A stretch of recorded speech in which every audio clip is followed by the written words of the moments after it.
Hi, my name is Darlene. Hi, my name is Brittany. Hi, my name is Maya. Hi, my name is Danielle. Hi, my name is Cody. I'm a victim. I'm a victim. I'm a victim. I'm a victim. I'm a victim. Jamie, 11. Nicole, 14. Grace, 18. Debbie, 19. Amber, 12. Veronica, 16. Heather, 19. Olivia, 18. Angela, 16. Emma, 12. Victims of teen sex trafficking. I am your sister. I'm your cousin. I'm your friend. I'm your neighbor. I'm your mother. But I want to be a survivor. I was in Oakland. I was in a parking lot. I was in the mall. I was in my driveway. I went in because I wanted to.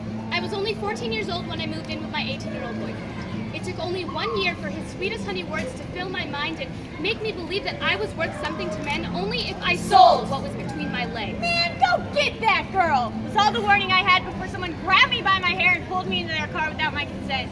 If I had known that skipping school that day would result in my body being bought and sold, trafficked through cyberspace and on the streets of Oakland, I wouldn't be here.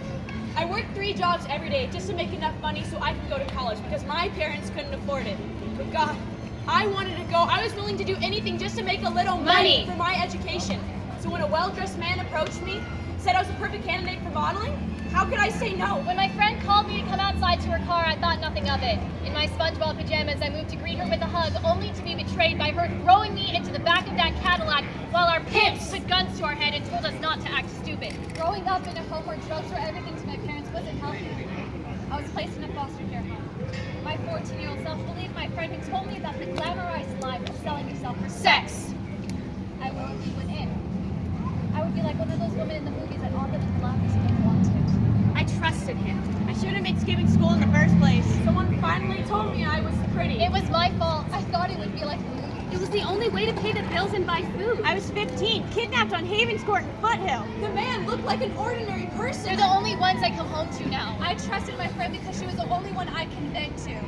On my 15th birthday, his present to me was teaching me how to look at my Customers as I pleasured them. or what to say to lure them into my business. I was taken, gang raped by 6 men. Branded as their property and their profit. Just when I was all prettied up for the photo shoot that I expected to have, I was taken to Los Angeles where I was hosed down before Gang raping me. After being driven around for hours, I was put in a room with my pimp as he made a game about the idea of killing me.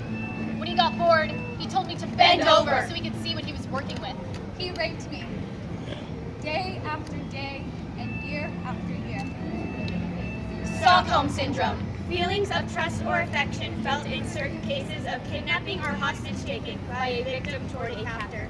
He still loves me. We just gotta pay bills. He wouldn't touch me like that if they didn't care about me. He must have saw me as truly beautiful since he called me a model. They're the only ones I come home to now. I have to please him. I have to make him happy. This lifestyle isn't Free. I was afraid. I was asking for it! We were brainwashed. We were used. We were violated. We were abused. We were betrayed. We were used. Manipulated. hurt, lost. Beat. tortured. This is what I was good at. Who would love a prostitute? I did not know what I was getting myself into. Look at all the money you're making. Your family can't even take care of you. We were slaves. This business makes over $32 billion around the world. A business which is built upon the institutionalized Slavery. slavery of unknowing youth. A business made up of 800,000 souls being torn apart after every satisfied customer traded to different countries. And if a customer has a different taste, These cuts and profit come in all shapes and sizes. Children as young as 11 are taught how to act twice their age. Thinking that this is what they were made for. If they're so talented at what they do, they shouldn't leave. Out of 800 of those already enslaved, 100,000 of those are children. out of the $32 billion circulating this globe, 9.5 billion is tainting the United States. Every 30 seconds, someone is sold. They search for those who are vulnerable. Hunting for the weak. And each girl ends up with little sleep and nothing to eat. But we are sinners! Because we were forced in this business? And we are put into jail. As if we were the ones that put ourselves in this situation. Never seeing our families again. But I miss my father. My mother. My sister! And brother. I miss me! The way life was before. Being a normal kid. Going to school. Hanging out with friends. Being with my family. I miss me. It doesn't matter who you are. Whether you're black or white. Asian or Hispanic. You are pushed in this business and forced to never look back. Sex is not a thing. Slavery should be a thing of the past! Out of all the cities in Southern California, Riverside is the crossroads of the red light district. Over 510 trafficking crossroads. Crisscross the land of the free. Every 30 seconds, a child is kidnapped and sucked into the business of selling themselves to appease their pimps. These children are forced to have sex with 25 to 30 men per day. No place in this world is a safe haven from teen sex trafficking. In order to break them down like soldiers marching to war, these pimps wash their products to erase who they were and proceed to gang rape them to brand them as their property. Instead of getting rescued, she was arrested for a crime that she was forced into committing. Her pimp put her on the street on Sunday. Her aunt saw her, snatched her up, put her in her car, and drove her home. 2 days later, she was sitting in jail. She was packing her suitcase when she heard the phone ring to alert her pimp.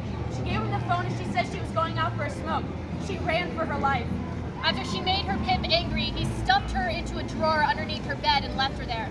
She didn't realize that the new footsteps in her room were a cop's until he opened the drawer and found her tied up like an animal. She was often locked up in her room and her daughter was used against her. July 19th, 2011. Her pimp beat her in front of her baby girl. She broke. She took her baby and she ran.